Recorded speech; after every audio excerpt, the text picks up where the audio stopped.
Hello, welcome to ShropshireStar.com on this transfer deadline day. A busy Friday for clubs up and down the country. No different by the sound of things over at Shrewsbury Town. Our man Ollie Westbury is all over the latest deadline day news. We're going to talk about three little pointers in this video. We're going to start with the man who's already come through the door today at Shrewsbury. They were looking to get a replacement left wing back in. And they've done so. Brandon Fleming coming from Hull on a season-long loan. I'm sure Matt Taylor is going to be delighted with that, given the news we had yesterday and the sort of injury scare they had earlier this week. Yeah, I think so. I think obviously with what happened to Jordan Shipley last week at Fleetwood, it was important, I suppose, after the news came out that he's going to be out for a minimum of 3 months. That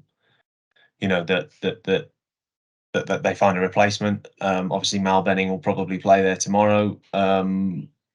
To be fair, I'm not sure if he's been registered in time, whether he can play. But actually, I think he can play. But obviously, there's Mal Benning, who was brought in as a replacement for George Nurse, who's also got a serious knee injury and going to be out for a considerable period of time. So Shrewsbury really need to act fast in the old transfer window to try and bring in a replacement so that their squad doesn't look too unbalanced. Because if Mal Benning's going to play 3 games a week for 46 games and for a whole year, then you would have thought he's going to pick up a knock or an injury at some point. And Shrews literally don't have another option to play there unless they start playing right-footed players on the left side, which I think is a short-term fix for 1 or 2 games. But if you get any kind of long-term injury, another one, then they are completely screwed with no options. If you look at his statistics, he's played a decent amount of games in the Championship, spent the back end of last season at Oxford in League One. So, someone coming in with a bit of experience as well. Not a bad sort of replacement left wing back, really.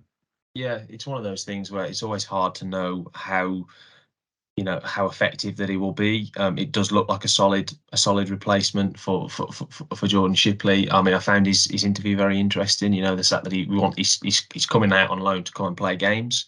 Well, when Jordan Shipley's back, because he's not a season-ending injury for Shipley. It's only 3 months, so in a couple of months' time, September, October, November, and by the start of December, we'll be back in the frame and looking to play again. So, we'll just have to kind of keep our eye on how it works out. But for the moment, he's going to have a good run in the side and a chance to really cement a place down there. And you kind of can't help but feel a little sorry for poor old Mal Benning, brought in as kind of cover, and now there has been an injury to kind of give him his opportunity. He looks as if he's going to find himself as cover to the cover. Yeah, it's a tongue twister. It's confusing. Just on the other one, Salop fans will have awoke this morning to see some pretty sort of sensational news, really. That youngster Travis Hernes, he's had a debut last year, just signed a professional contract, heading to Premier League Newcastle. What's the latest on that one? Well, I got the tip off about this last night. As you know, I was on Villa duty yesterday, hence why you were at the Salop press conference in my place, and I got the tip off actually on my way back from past midnight. On my way back from the game, I had a tip off about Travis Hernes heading to Newcastle. And obviously you can't run any story without really running it past the club first. So I had to wait until this morning to kind of, Mr. Massey was tucked up in bed. Our dear old colleague, Mr. Massey, tucked up in bed. So and it turns out that it's true. And I believe it was just as I was writing the story, I had a tweet to say that it was on Talk Sport as well. So it's interesting how it's unfolded. As far as I'm aware, it's still happening. But crazy things happen on deadline day, don't they? We've seen stranger things. As things stand right now, Travis Hernes is heading to Newcastle. But there's only a certain amount of time they've got to get this deal done, and if they don't, then he'll stay at Shrewsbury. Yeah, it's an interesting one. If you look at Newcastle's transfer dealings, although they've signed big stars, the Saudi-owned club now, they've also signed snapped up a lot of young talent from across the UK, and Hernes' team seems to fit that bracket. When you talk about Premier League clubs, the amount of money they spend this summer, I'm sure it's going to be if it goes through, it'll be a financially good deal for Salop, really, for one of their young stars. Yeah, you would have thought so.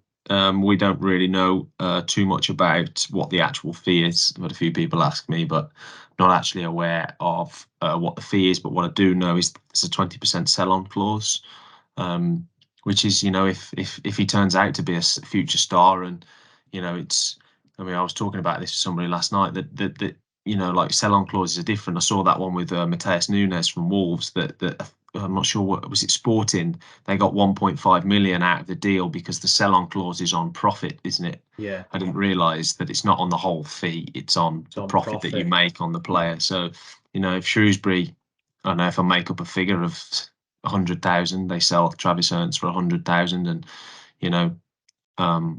Newcastle go on to sell him for 10 million, then the actual sizable chunk, isn't it? Sizable chunk, 20% is a really sizable chunk, isn't it? So I'm not going to attempt to do the maths off the top of my head because I'll make myself look an idiot, but it's a sizable chunk. No, it is indeed, and what a move for the youngster if that does go through. Finally, we're recording this at about 2 minutes to 6.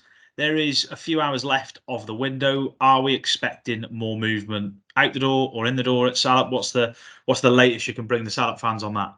Yeah, I think we're expecting to see another midfielder come in. I know the club have been working on it over the course of the day. So that's something that I know that there was a lot of talk. Matt Taylor said he wanted 2 centre forwards. They brought in Kieran Phillips. I think they kind of, it was split over what they wanted to do, whether they wanted to get another forward in, whether they wanted to get another midfielder in. I believe that they've now gone down the road of getting a midfielder in. Probably the fact that Travis Hernes is departing probably just makes that decision a little bit easier for Town. But no, I know they've been working on a deal for a midfielder today, so we'll have to keep our fingers crossed that that'll be done before the end of the window.